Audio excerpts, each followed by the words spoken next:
Hi, and welcome to NAUI dive tables, what they are and how to use them. I'm going to be your instructor, Ed Fava, NAUI number 51209, and I'm a scuba instructor over at Get Wet Scuba in 29 Palms, California. So let's get right into it. What are dive tables? Uh, Essentially, they are a graphical representation of the on-gassing and off-gassing of nitrogen gas when we are scuba diving.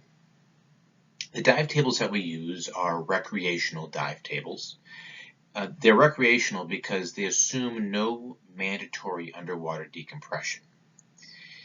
This means that if we adhere to the dive tables and we do not exceed our maximum depths and we do not exceed our maximum no decompression limit times at those depths, then at any point during that dive, we can go from the depth we're at to the surface at a safe rate of ascent, 30 feet per minute, and we don't have to stop. We can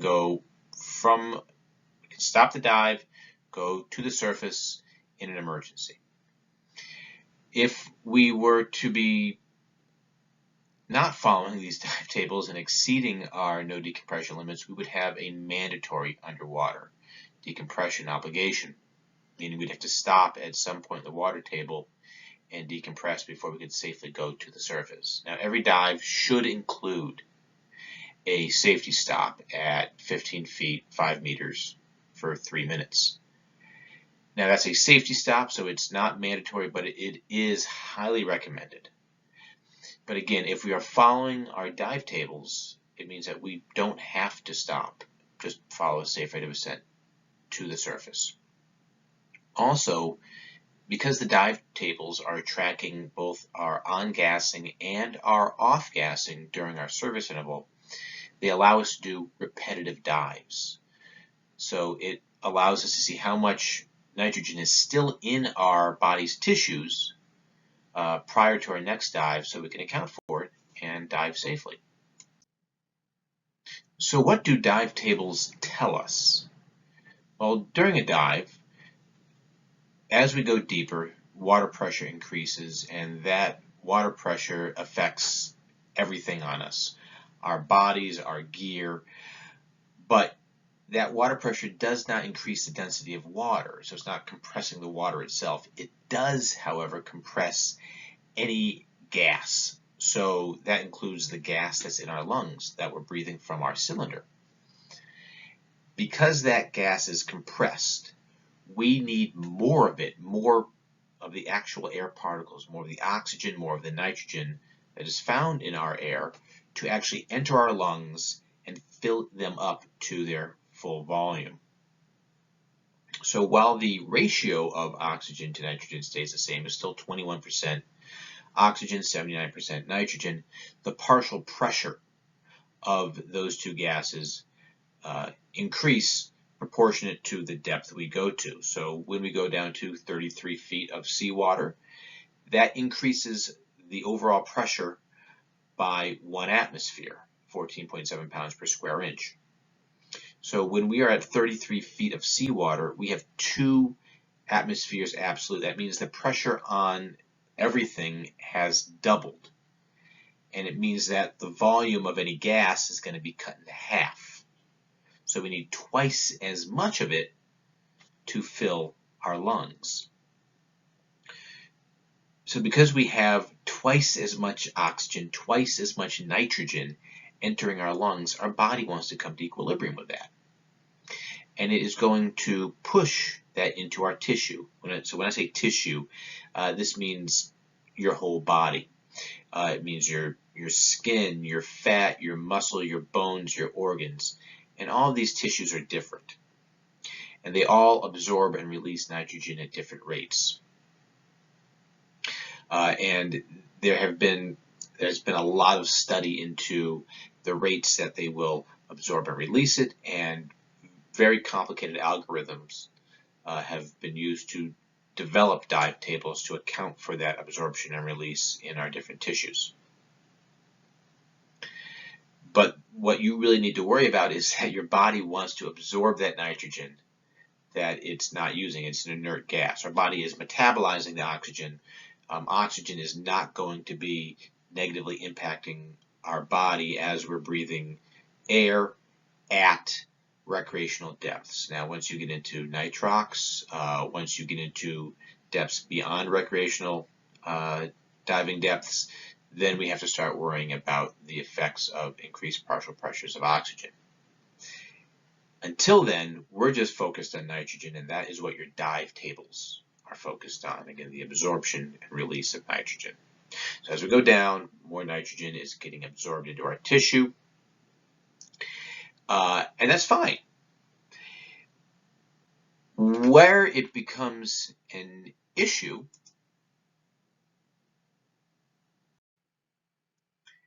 is when we start to ascend and we start taking some pressure off of our body, taking pressure off of that tissue. So as we ascend, we have less nitrogen particles, fewer oxygen particles entering our lungs. And again, our body wants to come back to equilibrium. So rather than absorbing the nitrogen, it's going to start releasing it. And if too much nitrogen is released too quickly back into our bloodstream, because that's how it enters, goes into our lungs, then into our bloodstream, and then into our tissue, and then it goes from our tissue back into our bloodstream, then into our lungs, and we breathe it out, we can get decompression sickness, or what we call the bends. And this is really bad because it can cause everything going from pain to neurological problems to cardiac problems, right up to death. So we have to account for this nitrogen absorption and release. And that's what the dive tables do. They tell us how long we can stay at a certain depth, absorbing extra nitrogen, and not have so much be released when we ascend that it injures us. And what these dive tables account for, like I said, is both the on-gassing, so how much is entering our tissue, and then how much is leaving our tissue when we end the dive and we go back to the surface and we have a surface interval. Because once we exit the water, once we hit the surface and we're back at just atmospheric pressure, all that's happening is nitrogen is leaving our tissue. Extra nitrogen is leaving our tissue. It doesn't happen all at once, thankfully, because that would kill us. But it's happening over time. And this is one of the big things that dictates how long our dives can be. The two things that tell us how long we can be underwater is how much gas we have in our cylinder, and how long until our tissues reach a point that they have too much nitrogen, and we can't safely ascend to the surface. Now, something I will say is that these tables are not foolproof. They, as I said, account for our tissues, but not all tissues have been studied. This is why pregnant women should not dive, because we do not know how fetal tissue reacts. Scar tissue can react in ways that we haven't studied. So we always want to err on the side of being more conservative rather than kind of pushing any of these tables to their limits. But for most healthy people, these tables should be a conservative way of diving, and hopefully a safer way of diving. Something to address as we're talking about tables is dive computers, which are essentially a really big dive table that you wear on your wrist. And the pros and cons of tables versus computers. We're going to be learning tables today because tables are an outstanding visual representation of the process of on-gassing and off-gassing of nitrogen. It's a really good way of understanding how the process works. It's also a great reference, just a quick way if you really want to plan a few quick dives, easy to use.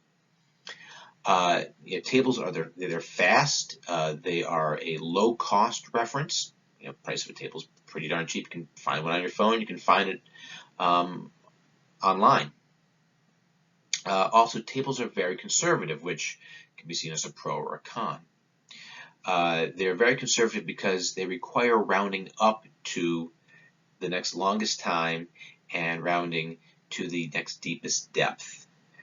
They also penalize you for a reverse profile. This means if you have a shallow dive followed by a deep dive, they're really going to cut into what they tell you your no decompression limits are.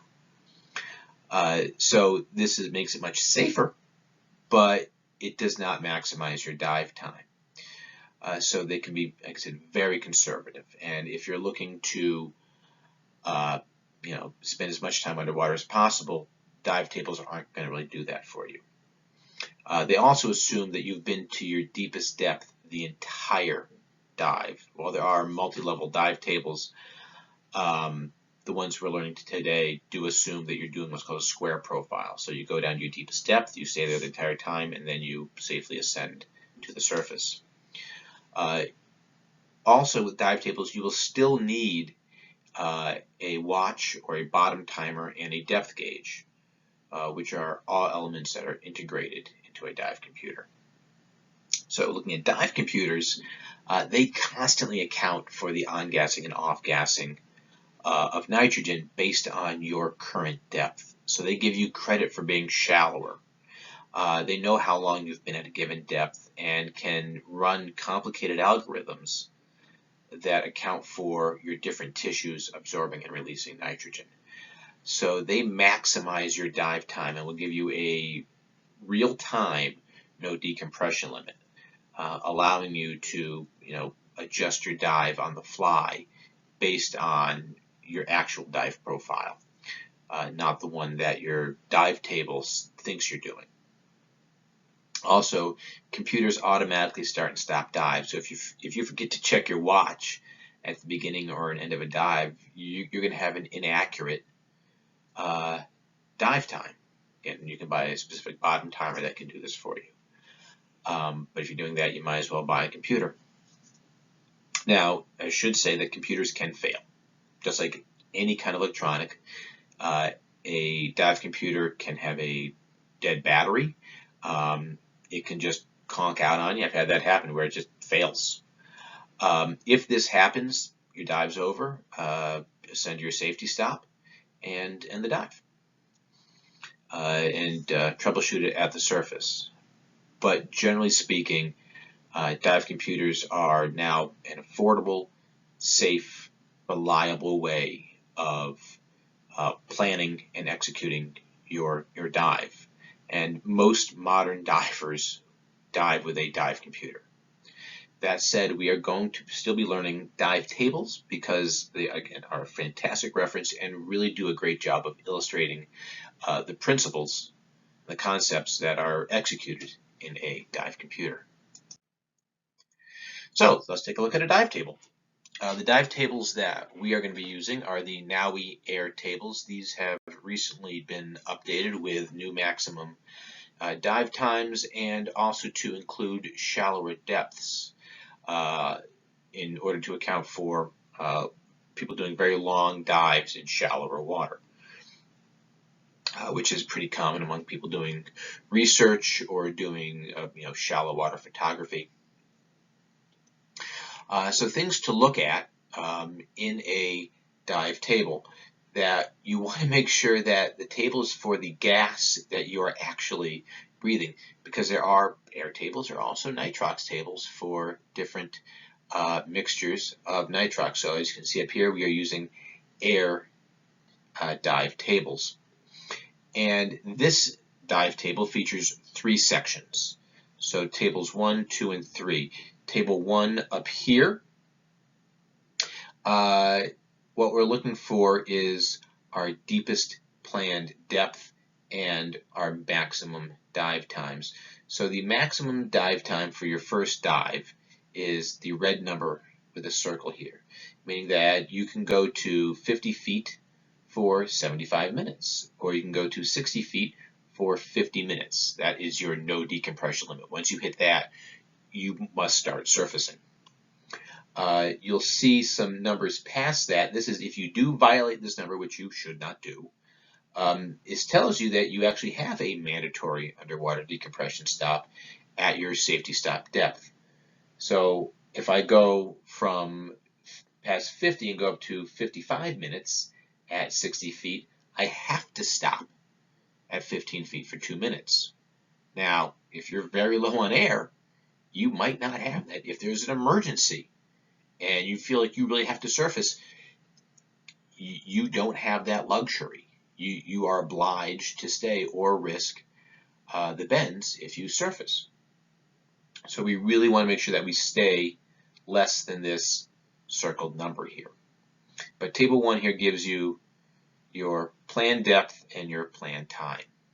When we go to table 2, down here, table 2, your surface interval time. This gives you a range of times based on the depth and the time of your previous dive.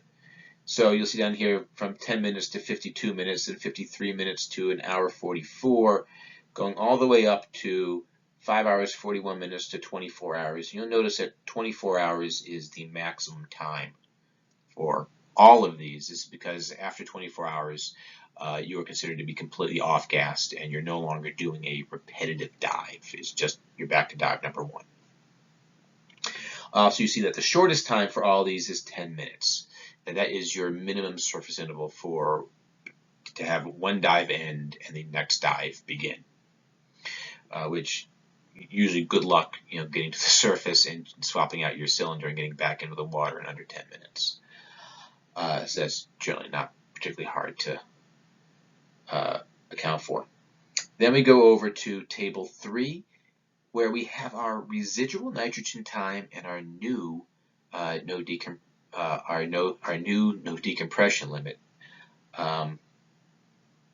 which you'll see down here. This actually tells you that the light blue number is your residual nitrogen time, and the bold red is your new adjusted maximum dive time. Now these numbers don't come out of just thin air.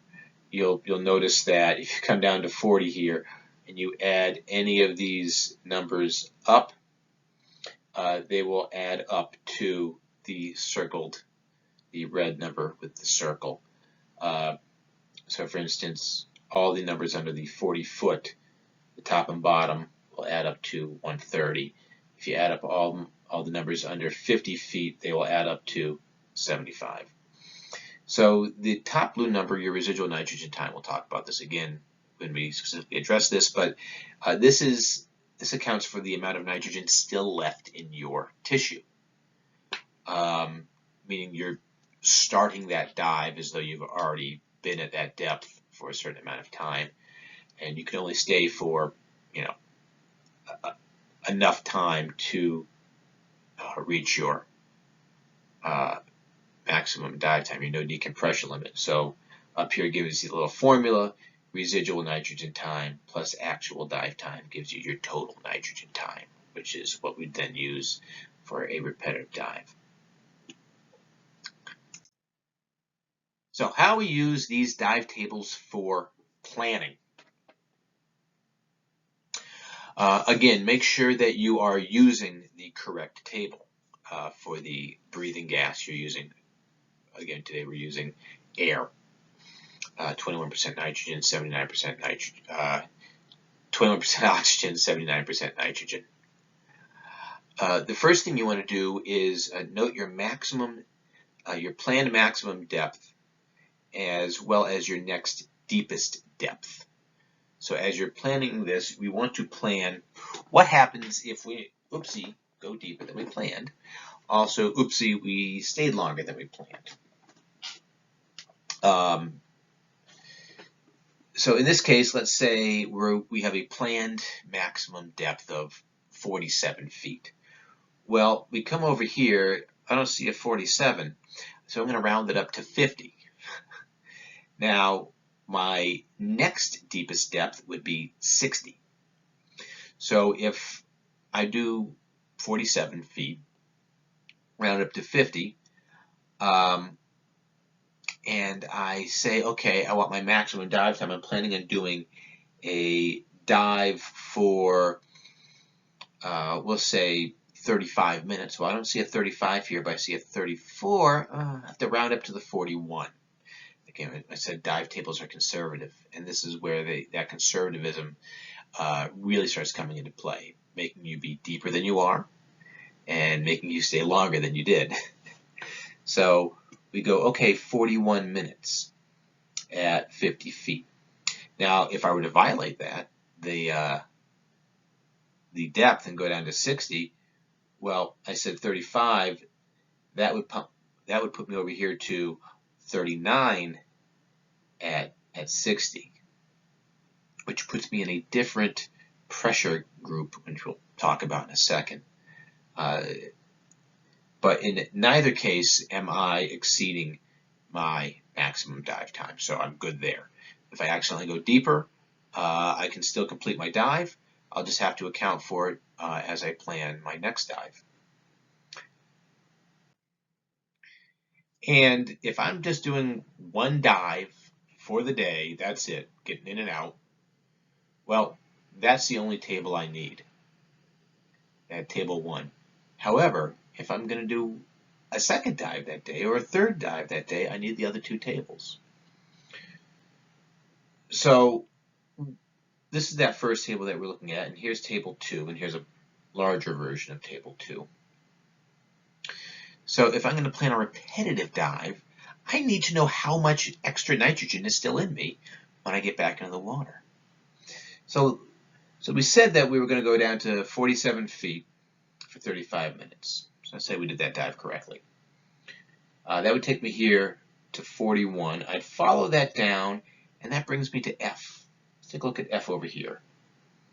And underneath F, I have a range of times. And with these range of times, this says if I stay on the surface for this amount of time, I've released then another amount of nitrogen. And you'll see another group of letters here.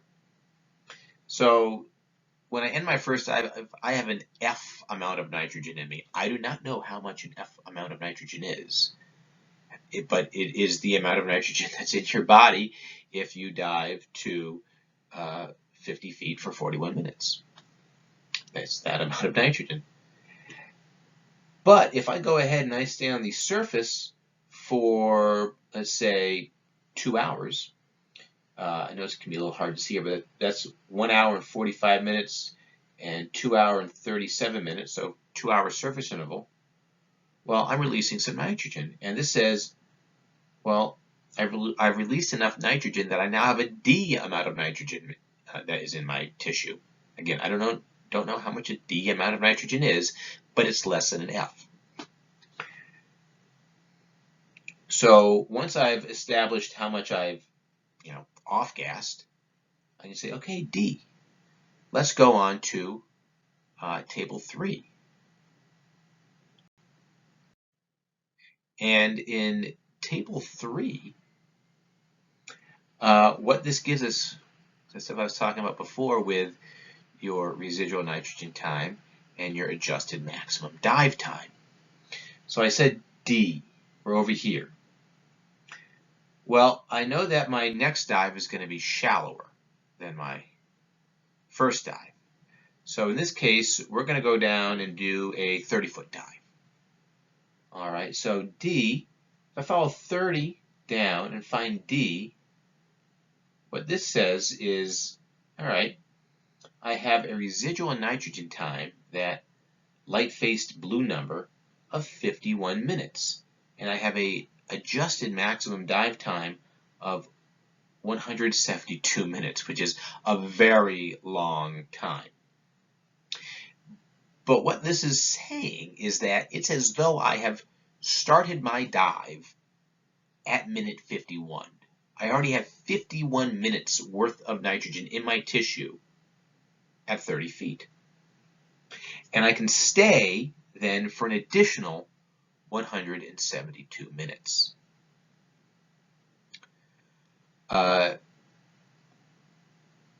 Yeah, so I can plan, let's say, okay, now I want to go do an hour dive, a 60-minute dive, which 60 minutes is less than 172, so I'm good to do it. And I can start that dive planning process again. It's just when I go back up to